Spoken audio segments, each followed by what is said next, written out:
He was born to race. After all, he's been going to the track for as long as he can remember.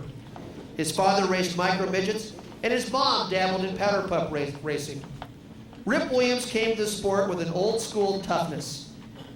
He had to. In truth, if you wanted to succeed at a place like Ascot, you had no other choice. A measure of his toughness was honed on the gridiron. While small in stature for a running back, he was recognized as one of the best in his conference and one who could deal out just as much punishment as he could take. He began in 1975 at the El Toro Speedway in TQ Midgets, and he emerged as Rookie of the Year. It would be 3 years before he got into a sprint car, and it wasn't easy. Taking home money he saved from working as a stock boy, and with some help from friends and family, he was ready to go. When he took his ragtag operation into battle against the stars of the CRA, it was just a little bit like carrying a knife into a gunfight. Yet, along the way, he learned a very essential lesson about this sport. A crash late in the season seemed to dash any chance he had for postseason CRA accolades. But President Gary Sokola gave him a number to call. It was Hank Parinelli's number.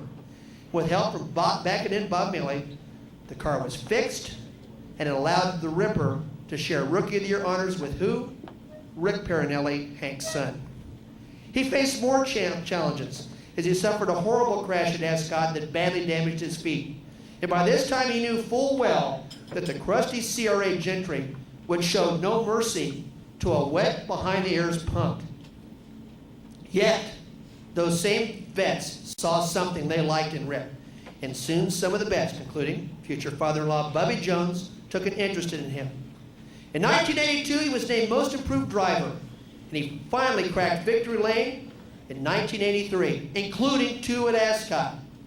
In 1984, he raced not only against the best of the CRA, but some of the NARC heavyweights from up north in the North-South Civil War Series. The list of combatants included Ron Schumann, Dean Thompson, Mike Sweeney, Jimmy Oskey, Bubby Jones. And from the north came Chuck Gurney, Jimmy Sills, Jimmy Boyd, John Anderson. And this year, Rip emerged as champion. 1984 proved to be a harbinger of things to come. He snared 7 wins, including Ascot's Firecracker 50, and he helped top USAC at Ascot in October. There was no denying it now. Rip had become one of the stars of the CRA. And by 1990, he nearly pulled off the season championship. He led going into a late season race at Ascot, but couldn't move around the pesky Ron Schumann, who had left the world of outlaw and found a home he really liked in traditional sprint car racing. However, Rip's efforts were enough to gain the owner's championship for Frank Lewis.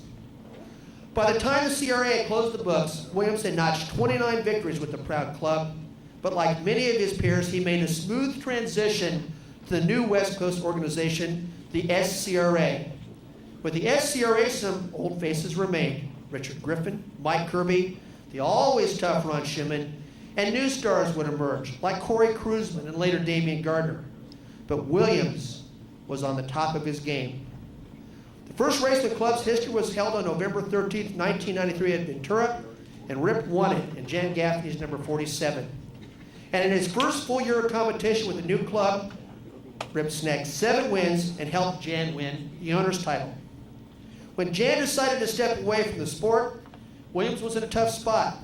As chance would have it, his cars were being stored at the John Jory Corporation shop, and when Jack asked about Rip, about his situation, he came armed with a solution. He would buy the equipment. The relationship now between Rip Williams and his boys, and Jack and Sharon, is one of the most enduring in all of motorsports. It took time for the team to gel, but Rip would have huge years, what would become the iconic black number 3. He piled on 11 mains in 1996, and in 1997, he broke Ron Schumann's mark for SCRA wins in a single campaign with 14. Along the way, he claimed one of his most satisfying wins. An early accident at Las Vegas relegated him in a new car to the back of the pack. He started dead last, and he won. And it was fitting that one of the old guard of the CRA, Rip Williams, was able to best young hot shoe Damian Gardner for the title. There's still goals out there. By 2006, Williams had secured his 100th feature win, and now he was mentioned in the same breath as the great Dean Thompson. And he's still going strong today with boys Cody and Austin, while Logan has been gaining valuable experience under the tutelage of Wally Pankratz. In his career, he's had the chance to race for some legendary owners. Glenn Howard, he raced the Alex Morales Tamale Wagon, Frank Lewis, Jen Gaffney. He had a great relation with Bob Vermeer, and of course with Jack and Sharon. He becomes another link in an unbroken chain of West Coast greats recognized by this organization.